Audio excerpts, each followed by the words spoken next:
Les arnaqueurs sont de plus en plus créatifs. Les escrocs utilisent des méthodes ingénieuses dans le monde réel pour voler vos informations. Dans cette vidéo, je vais partager avec vous quelques exemples de phishing que l'on peut retrouver dans la vie quotidienne. Bienvenue sur cette chaîne. Si c'est ta première fois ici, je travaille dans la sécurité informatique depuis quelques années et je partage avec toi des astuces dans ce domaine. Le phishing ou hameçonnage est une technique de fraude où des escrocs se font passer pour des entreprises ou des services légitimes par email, SMS ou téléphone pour inciter les victimes à fournir des informations sensibles comme des mots de passe ou des numéros de carte bancaire. Comment les escrocs utilisent le phishing dans la vraie vie? Premier exemple, le faux QR code ou phishing. Le principe est simple, le pirate va coller le QR code sur une affiche ou coller le QR code au-dessus d'un QR code légitime. Dès qu'un utilisateur scanne ce QR code, il est redirigé vers un faux site web qui demande de télécharger une application, généralement un malware qui peut être un ransomware ou un voleur de données. Un exemple récent d'attaque par phishing a eu lieu à Singapour. Une femme a scanné un faux QR code dans un magasin de bubble tea qui promettait de lui faire gagner une boisson gratuite en remplissant un sondage. En scannant le code, elle a téléchargé une application malveillante sur son téléphone Android.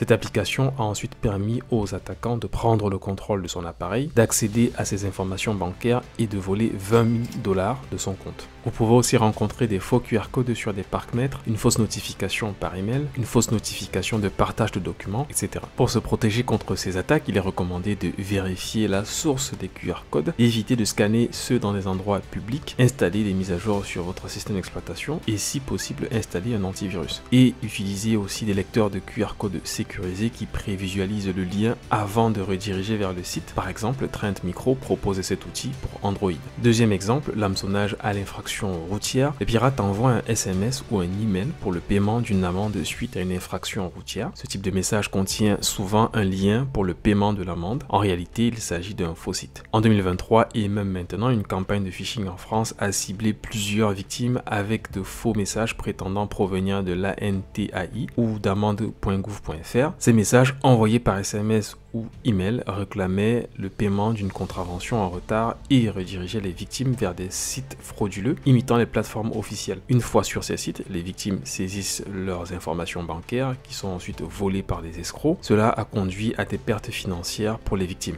Ne répondez pas à ce type de message et ne cliquez pas sur le lien contenu dans le message. Si le message est légitime, vous recevrez généralement un courrier postal pour le paiement de l'amende ou de l'adresse email suivante. Par exemple, sur le site officiel du paiement des amendes en France, dont voici l'adresse, il faut généralement un numéro de télépaiement et une clé. Le numéro frauduleux peut être signalé sur cette plateforme. Vous pouvez signaler avec un formulaire ou une capture d'écran. Tous les emails suspects peuvent être signalés à travers l'outil Signal Spam. Vous pouvez aussi utiliser la plateforme Pharos pour signaler un contenu illicite. Et si vous avez constaté un prélèvement suspect sur votre compte bancaire, vous pouvez signaler les fraudes à la carte bancaire sur la plateforme Perceval. Troisième exemple, l'arnaque liée au faux support technique. Dans ces attaques, les escrocs se font passer pour des techniciens de grandes entreprises comme Microsoft ou Apple. Ils contactent les victimes par téléphone ou via des pop-up sur leur ordinateur, les avertissant d'un problème inexistant comme un virus. Les victimes sont ensuite incitées à installer des logiciels de contrôle à distance permettant aux escrocs d'accéder à leurs données bancaires et personnelles. Ce type d'escroquerie a causé des pertes financières significatives.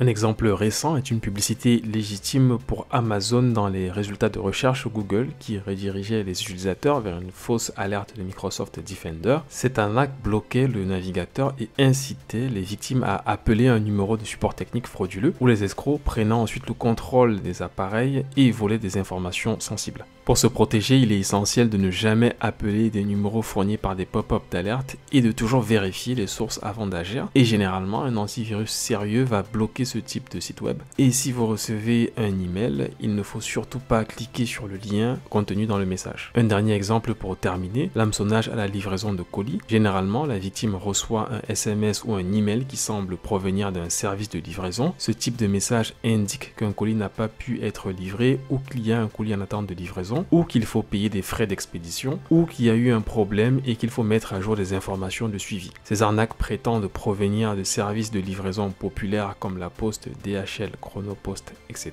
Les victimes sont redirigées vers des sites frauduleux où elles sont invitées à entrer leurs informations personnelles ou bancaires. Encore une fois, il ne faut pas cliquer sur les liens contenus dans ces messages. Les entreprises de livraison ne demandent généralement pas de paiement par SMS ou par email pour recevoir un colis. Généralement, tout est payé lors de la commande. Si vous avez un doute, vous pouvez appeler l'entreprise de livraison pour confirmer qu'elle a bien envoyé le message. Fais attention à toutes ces campagnes d'hameçonnage. N'oublie pas de liker et de t'abonner pour recevoir ce type de contenu. Je te recommande d'aller regarder cette vidéo. À bientôt.